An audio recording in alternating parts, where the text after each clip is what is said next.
Your intelligence may be the reason your life is not moving. The fool runs straight into the wall, but the clever man studies the wall, explains the wall, builds a theory of the wall, and never notices that he has built his whole life beside it. That is how a person can remain stuck for years, while sounding unusually self-aware. You can describe your wounds beautifully. You can explain your patterns with precision. You can speak about fear, trauma, ambition, intimacy, childhood, meaning, and still your life does not move, because insight alone does not save you. Sometimes it becomes the very thing that protects the problem.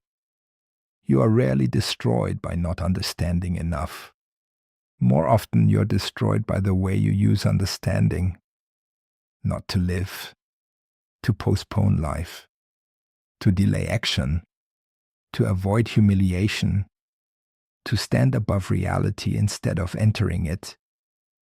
Then the mind, which should serve life, becomes a defense against life. And because it is such an elegant defense, you mistake it for wisdom. This is the first trap. You interpret instead of decide. A task appears. A change becomes necessary. A relationship demands something real. A piece of work asks to be finished. And immediately your mind begins to widen the circle. What if this is the wrong path? What if my motive is impure? What if I am missing some deeper truth? So you think, and think, and think.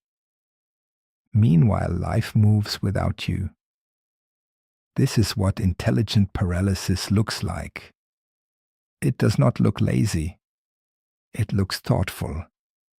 But not choosing is also a choice.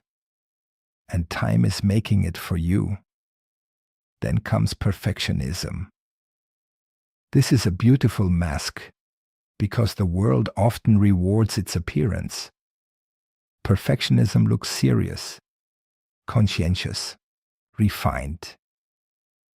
But beneath it there is often something far less noble: vanity, fear, the refusal to be seen before you are impressive. You say you want excellence. Perhaps you do.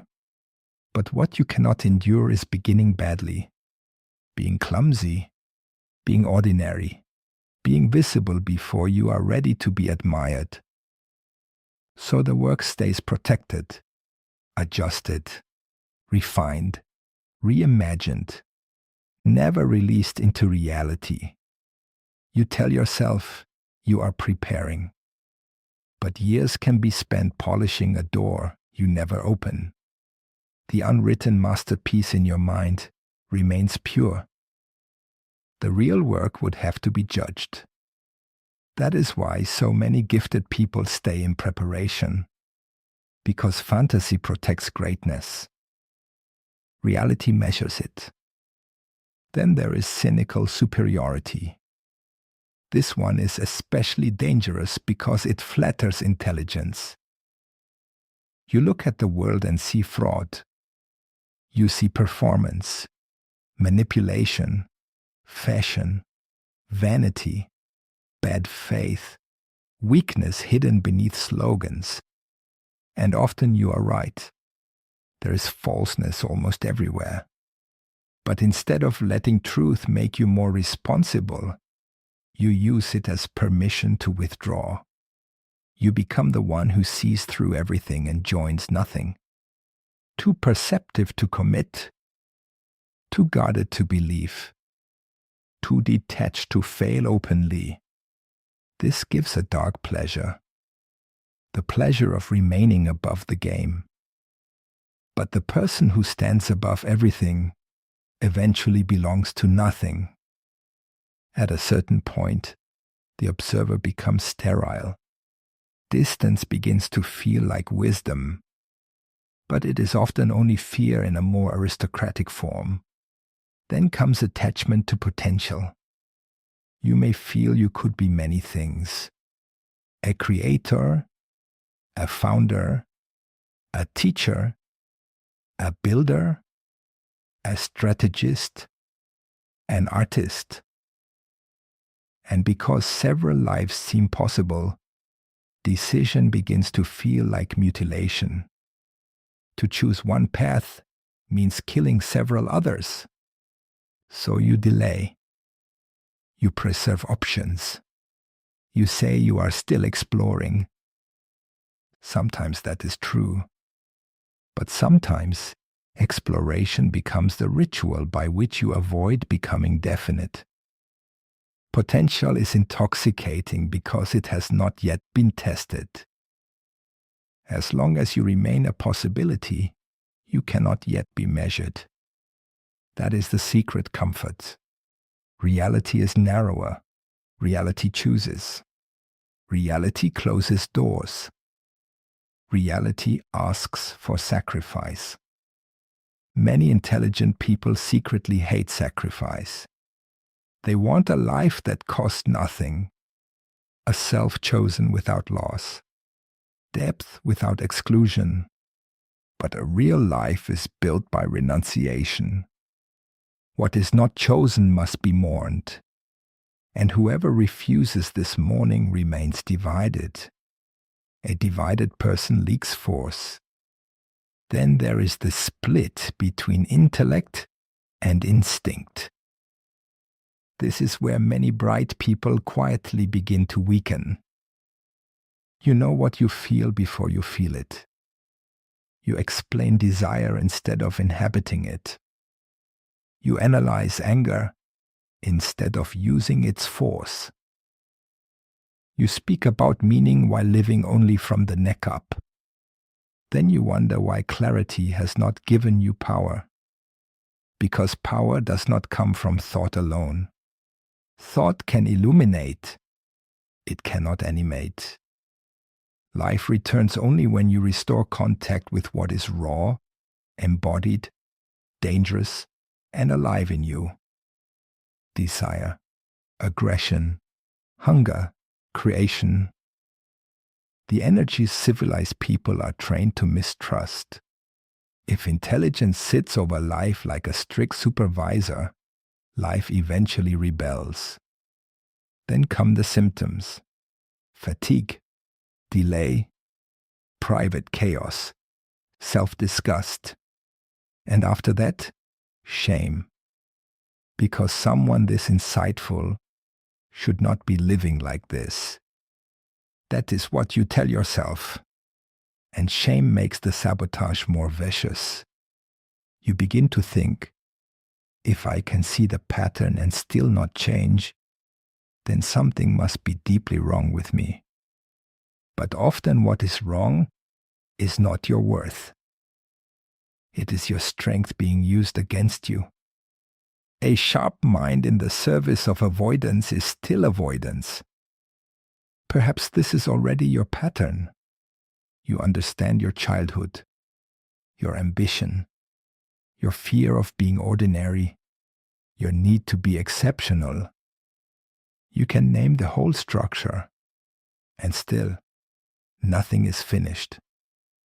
Each time a project nears completion, your mind produces an escape, a better model, a purer direction, a more authentic vision, some noble reason to begin again. Eventually the truth becomes unbearable. Completion itself is what you fear, because once the work is finished, it can be judged. Once it is judged, you can be seen as limited.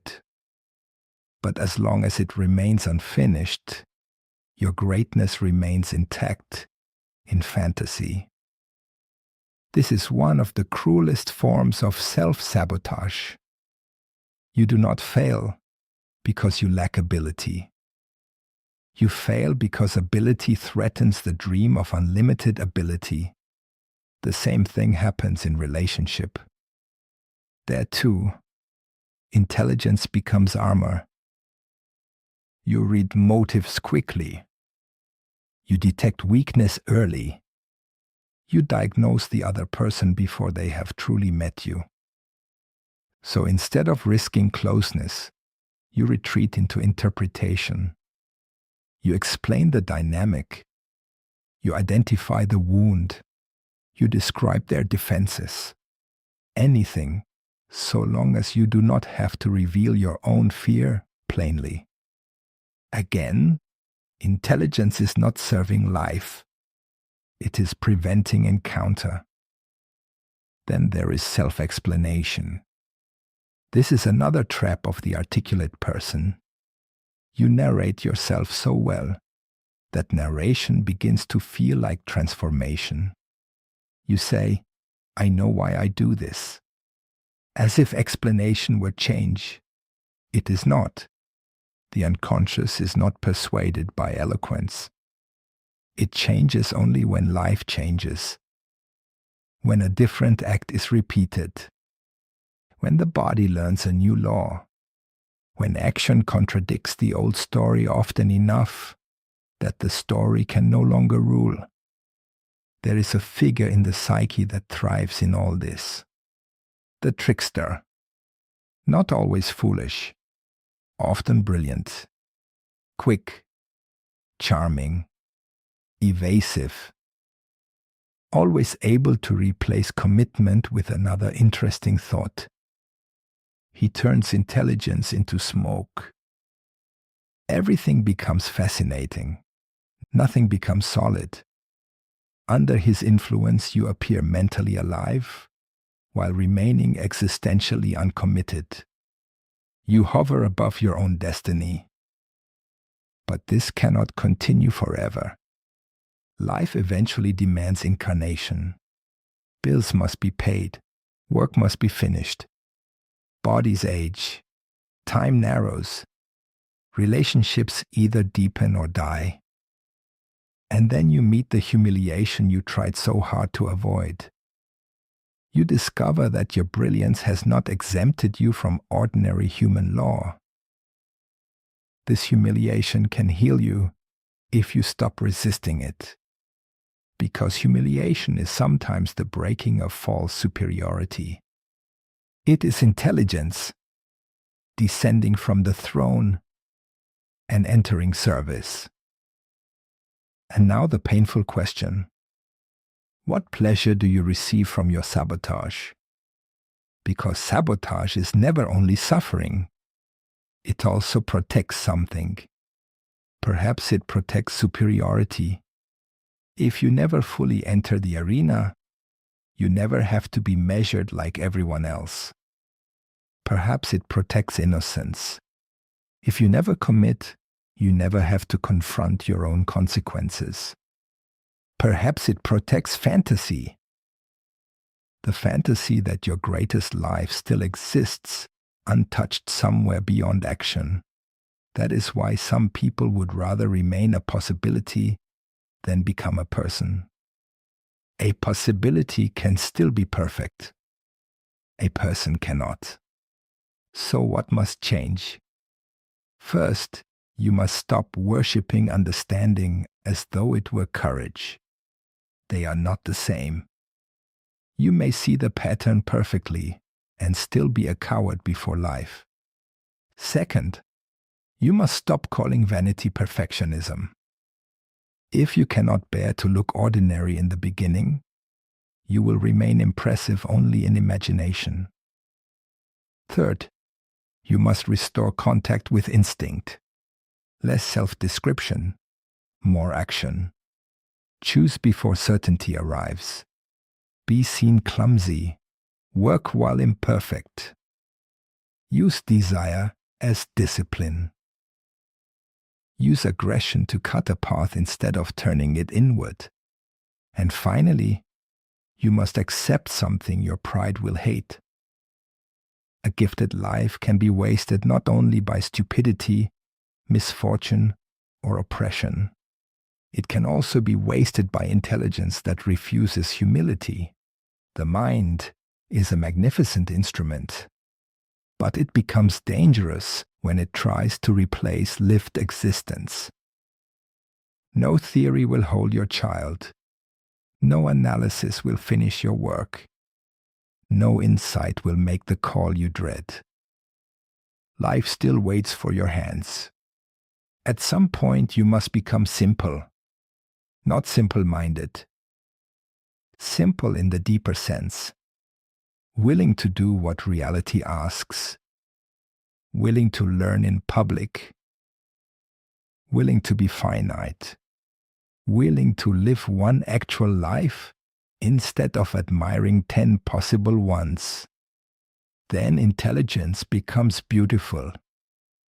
Not because it dazzles, because it serves, because it stops protecting your pride and begins serving truth. And truth, when it is embodied, no longer sabotages itself. So if you are unusually intelligent and your life keeps breaking in your own hands, do not flatter yourself by calling it complexity. Look instead at the substitutions, where thought replaced action, where superiority replaced participation, where potential replaced sacrifice, where explanation replaced courage. That is where your life has been leaking away. The answer may wound your pride. Good. Pride is often what kept the real life waiting. And life, unlike the intellect, does not ask to be understood first. It asks to be lived.